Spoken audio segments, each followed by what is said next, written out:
ચારિયા પ્રાથમિક શાળામાં વર્ષ 2017થી ઓરડા જર્જરિત હાલતમાં છે। 1 થી 8 ધોરણની શાળામાં માત્ર 2 જ ઓરડામાં શિક્ષણ કાર્ય ચાલી રહ્યું છે। ઓરડા જર્જરિત હોવા છતાં તંત્ર આંખ આડા કાન કરી રહ્યું છે।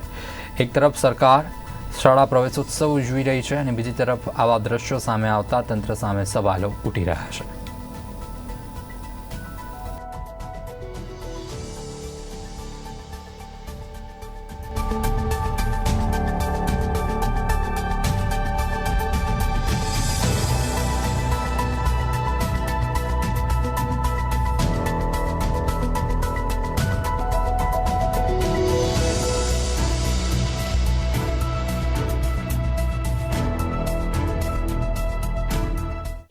મારું બાળક ચારિયા પ્રાથમિક શાળામાં ધોરણ 6માં અભ્યાસ કરે છે। બેબી છે મારી, અને છેલ્લા હું સતત 10 વર્ષથી 3-4 આચાર્યશ્રીઓ બદલાઈ ગયા છે, રજૂઆત કરી છે તાલુકામાં, જિલ્લામાં, તો છતાં ઓરડા બનતા નથી।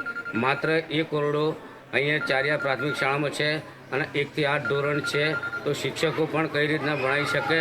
અને હું આ જર્જરિત ઓરડા છે, બાળકોને ચોમાસાનું સિઝન ચાલુ થઈ છે અને ક્યારે ઓરડા પડી જાય એ કોઈ ઠેકાણા જેવું લાગતું નથી।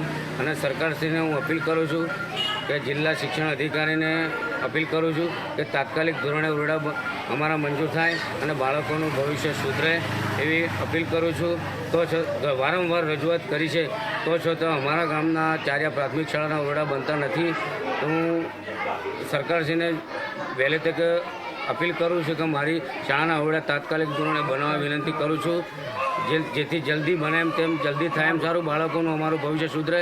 વરસાદનું સિઝન છે, બહુ બાળકોને તકલીફ પડે છે। તમે આ વિડીયોમાં જોઈ શકો છો કે 2 રૂમ જર્જરિત છે, પડે એવા છે, અને અમારી 1 થી 8 ધોરણમાં ખાલી એક જ માત્ર રૂમ છે, તો બાળકોનું ભવિષ્ય બગડે ના એ। મહીસાગર જિલ્લાના મુખ્ય મથકથી માત્ર 10 કિલોમીટર દૂર આવેલી ચારિયા પ્રાથમિક શાળા છે। હું આપને દ્રશ્યો બતાવવા માંગીશ, જે પ્રમાણે દ્રશ્યો છે કે આ પ્રાથમિક શાળા 1 થી 8 ધોરણની પ્રાથમિક શાળા આવી રહી છે। સરકાર દ્વારા અત્યારે પ્રવેશ ઉત્સવ છે તે મનાવવામાં આવી રહ્યો છે। આજે 3જો દિવસ છે પ્રવેશ ઉત્સવનો, ત્યારે ખાસ કરીને વાત કરવામાં આવે તો નિર્માણ ન્યૂઝ ચોખ્યું છે ચારિયા પ્રાથમિક શાળાને હું આપને દ્રશ્યો બતાવીશ કે ચારિયા પ્રાથમિક શાળાની જે હાલત છે તે કફોડી હાલત છે, જે બાળકો છે તેઓનો જીવ છે તે જોખમમાં છે।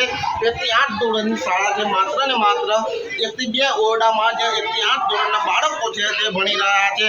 વારંવાર રજૂઆતો કરવામાં આવી છે ગામ લોકો દ્વારા, છતાં પણ આ બાબતે શિક્ષણ સમિતિ દ્વારા કોઈ પણ જાતના પગલાં લેવામાં આવતા નથી। ખાસ કરીને વાત કરવામાં આવે તો અહીંયા પીઠવા સાહેબ જે પાણી પુરવઠાના મુખ્ય અધિકારી છે તેઓ દ્વારા પ્રવેશ ઉત્સવ પણ અહીંયા કરવામાં આવ્યો હતો, તેમ છતાં પણ જે જિલ્લાના મોટા અધિકારીઓ છે તે પણ અહીંયા પ્રવેશ ઉત્સવ માટે દરેક જગ્યાએ પ્રવેશ ઉત્સવ ચાલી રહ્યો છે। ત્યારે ખાસ કરીને વાત કરવામાં આવે તો આ જે જીવના જોખમે છે તે બાળકો છે તે ભણી રહ્યા છે। ખાસ કરીને વાત કરવામાં આવે તો સરકાર દ્વારા મસ્ત મોટા એવા બેનરો લગાવી દેવામાં આવતા હોય છે અને મોટી જાહેરાતો કરવામાં આવતી હોય છે। ખાસ કરીને ભાવિ પેઢી છે, ભાવિ ભવિષ્ય છે બાળકો, તેઓને સાથે કંઈક ને કંઈક છેડા થતા હોય તેવું ગામની એવી શાળાઓ છે તે જર્જરિત હાલતમાં છે।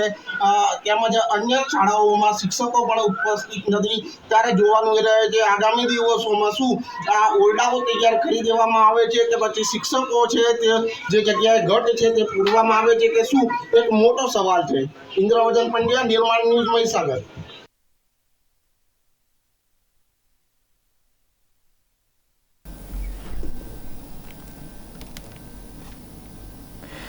લોકસભાની ચૂંટણીમાં ક્લીન સ્વીપ કરનાર ભાજપ બોટાદમાં 2 દિવસ સુધી મંથન કરશે। પાર્ટીની રાજ્ય